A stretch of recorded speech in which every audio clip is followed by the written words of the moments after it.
सरकार नहीं, सरकार को अभी सही मैसेज जा नहीं रहा है। मेरे हिसाब से कि सही मैसेज नहीं जा रहा है।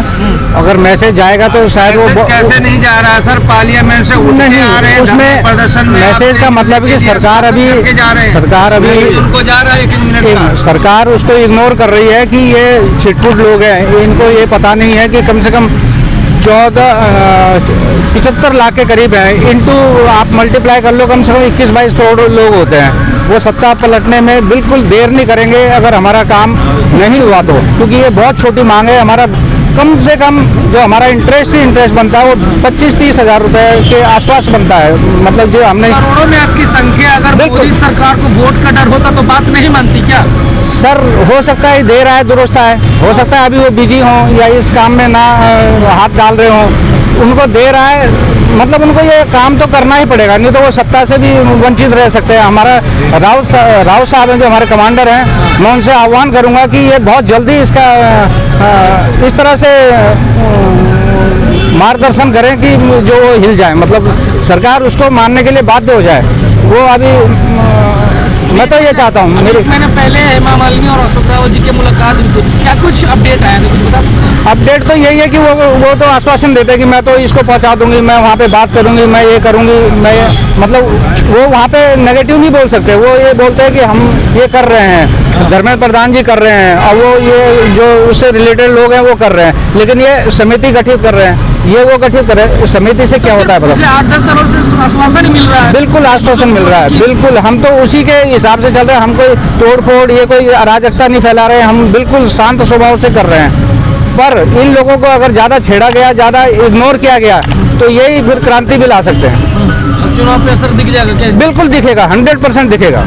वोट का चोट होगा क्या? बिल्कुल वोट का चोट होगा, ये तो डेट श्योर है। आज तक आप लोगों ने कभी डिसिप्लिन तोड़ा नहीं है? बिल्कुल नहीं तोड़ा है। आप साक्षी है उस लोगों, जो मीडिया है हमारा, जो लोकल, जो आप जो इतना तहे दिल से आप सहयोग कर रहे हैं, इसका भी हम शुक्रगुजार हैं। क्या संदेश देंगे बताइए? कड़वा संदेश ये है कि राम लला का जो प्रतिष्ठा हो रही है, उसके साथ साथ इसका भी सोचें और लोगों को खुश रखें, उनका भलाई है इसमें।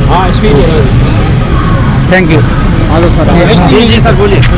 सर मैं तो ये कहूँगा, हम 7-8 साल से संघर्ष करते आ रहे हैं और सारे बुजुर्ग लोग हैं हम, और हमने शांति से ही किया है जो भी काम किया है। अभी तक गवर्नमेंट के खिलाफ भी कोई बात हमने अभी तक नहीं की है। सिर्फ इसलिए कि हमें वो दिलासा दिए जा रहे हैं, लेकिन पारदर्शी अभी तक किसी के सामने नहीं आ पा रही है। कह रहे अभी कर रहे हैं, कल कर रहे हैं, परसों कर रहे हैं, आपके उस पर काम चल रहा है, लेकिन अभी तक हमें किसी भी तरह का कोई क्लियर बात नहीं हो पाई है। पारदर्शी तो तब होते जब हमें दिखाए, बताए कि भाई ये पेपर वर्क आपका चल रहा है, यहाँ तक हम पहुँच गए, यहाँ तक नहीं पहुँचे हैं। जब कोई काम हो ही नहीं रहा है तो ऐसे दिलासा देने से फायदा क्या है? हम 8 साल से बुजुर्गों को, हमें हड़ताल हमने कर ली, भूख हड़ताल हमने कर ली, रामलीला मैदान पर पूरे ऑल इंडिया लेवल पे हमने जो है वो क्या किया, उसको संघर्ष किया सारा का, लेकिन उसमें हमें कोई सुनाई नहीं हुई। जब एक मंदिर की तरफ इतना ध्यान दे सकते हैं, और जब हम भूखे लोगों के लिए थोड़ी बात ध्यान देते हैं लोग, क्या मंदिर से पेट तो भरेगा नहीं? देने के लिए इस्तेमाल कर रहे हैं? नहीं, हमें जो है मतलब मंदिर से कोई पेट थोड़ी भरेगा। मंदिर भरेगा तो हमारी कमाई से, हमारे पैसे से, हमारे हक से भरेगा सर। हम अपना हक मांग रहे हैं, कोई दूसरी चीज हम मांग नहीं रहे। जो हमने पैसा वहाँ पे जमा किया है गवर्नमेंट के लिए, जिसका ये उस पैसे को इस्तेमाल कर रहे हैं अपने रैलियों के लिए, अपने वोटों के लिए इस्तेमाल कर रहे हैं, और हमारे लिए क्यों नहीं कर रहे? जबकि वो पैसा हमने दिया उनको, नहीं दिया होता तब भी हम ये सोचते हमको भीख तो मांग नहीं रहे सर। पैसे कटवाए वो सुरक्षित है भी या नहीं? हाँ नहीं है, सुरक्षित भी नहीं है, सुरक्षित होते। हाँ ये मैं बताऊँ, उसी पैसे को ये जो है अपनी रैलियों में और एमपीओ को, एमएलए को खरीदने के लिए लगाते हैं सर। मैं समझ बोलता हूँ, हमारे पैसों को लगाते हो कहा? मतलब पारदर्शिता करें इस बात को, पारदर्शी क्यों नहीं करते? जब ये कौन सा यादव, भूपेंद्र यादव जी जो नेता है हमारे श्रम मंत्री, वो हर बार यही कहते हैं कि काम चल रहा है, काम हो रहा है। भाई काम चल रहा है, काम हो रहा है, हमें पारदर्शिता तो दिखाए, बताइए सर कौन से पेपर पे काम हो रहा है, कहाँ हो रहा है, कैसे हो रहा है? जब इतने बूढ़े बूढ़े आदमी हम सड़कों पे आ गए हैं तंग होकर के, फिर भी हमारी कोई बात सुनाई नहीं करे, तो बता ऐसी सरकार से तो बेकार है सारा, मर जाना ही अच्छा है।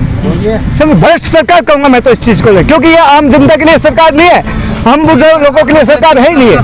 सबका विकास की बात, ये सब झूठी, सिर्फ जुमला है, झूठी बातें हैं, सिर्फ झूठी बातें दिखावा है। जैसे मंडारी डुगडुगी लेकर तमाशा करता है ना, ऐसे डुगडुगी लेकर तमाशा करते हैं, पब्लिक को इकट्ठा कर लेते हैं और वोट ले लेते हैं। ये समझे, वो हम जैसे 8 देते, इकट्ठा कर लिया पब्लिक से पैसा, और उस पैसे को लेकर लपेट कर चल देते हैं। है इस सरकार से क्या मुझे उम्मीद सर हम तो मरते दम तक उम्मीद रखेंगे, लेकिन अगर जो इन्होंने हमें वो नहीं किया तो हम 2024 में इसका दिखाएंगे भी तजुर्बा क्या होता है। विपक्ष की पार्टियां हैं, उनसे उम्मीद है क्या कि अगर सर विपक्षी पार्टियों ने तो हम क्या करें, जब विपक्ष के जो सामने नहीं है तो क्या करेंगे उनसे। उन्होंने बेड़ा गर्क किया है 70 साल से विपक्ष ने। ऐसा नहीं है, ये बातें नहीं करते। 70 साल में किसने बेड़ा गर्क नहीं किया। जी आप बोलिए बस सीधी सच्ची बात यही है भाई साहब कि अगर ये गवर्नमेंट हमें उन्होंने क्या किया क्या नहीं किया, अब मेरे बाप ने कर दिया तो ये थोड़ी मेरा बेटा भी ऐसे ही करेगा या मैं ऐसा करूंगा। मैंने गलतियां की पीछे, या मेरे बाप ने गलती की तो इसका मतलब मैं भी उस गलती को दोहराऊंगा क्या। हम दूसरे के ऊपर थोपते हर बात को, उसने ये कर दिया उसने कर दिया, लेकिन क्या मेरे बड़ों ने किया।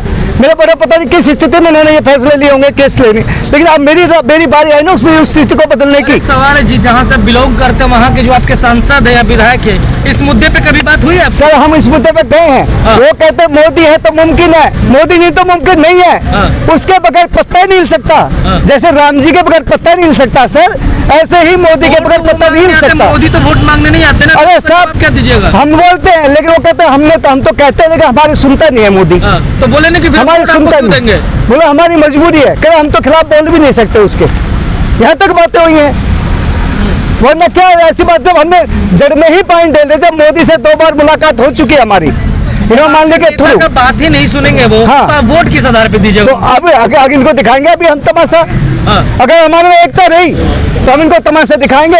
हम पिछली बातों को नहीं कहेंगे उस सरकार ने क्या उसने किया, हम प्रेजेंट की बात करेंगे। हिला दीजिएगा है सर, अब तो करोड़ों की संख्या में संसद हिला दीजिएगा। भाई हम हिलाएंगे, हमारी पूरी कोशिश रहेगी, चाहे हम मर जाए चाहे हम कट जाए, लेकिन हम छोड़ेंगे नहीं इस आदमी को बिल्कुल भी, इस गवर्नमेंट को नहीं छोड़ेंगे हम।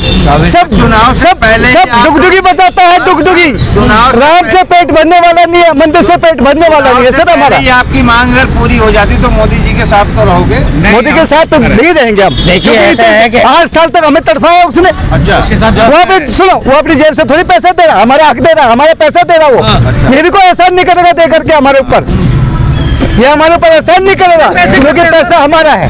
कितने पैसे कटे अब तक आपके? हमारे कितने पैसे कटे अभी तक? 20 लाख रुपए हमारा कटा हुआ एक आदमी का। उस 20 लाख रुपए का जो हम सब इनसे वो इंटरेस्ट ही तो मांग रहे हैं, वो इंटरेस्ट भी हम नहीं दे रहे हैं। अशब की तरह से हमारा 16,000 रुपए इंटरेस्ट बनता है एक आदमी का।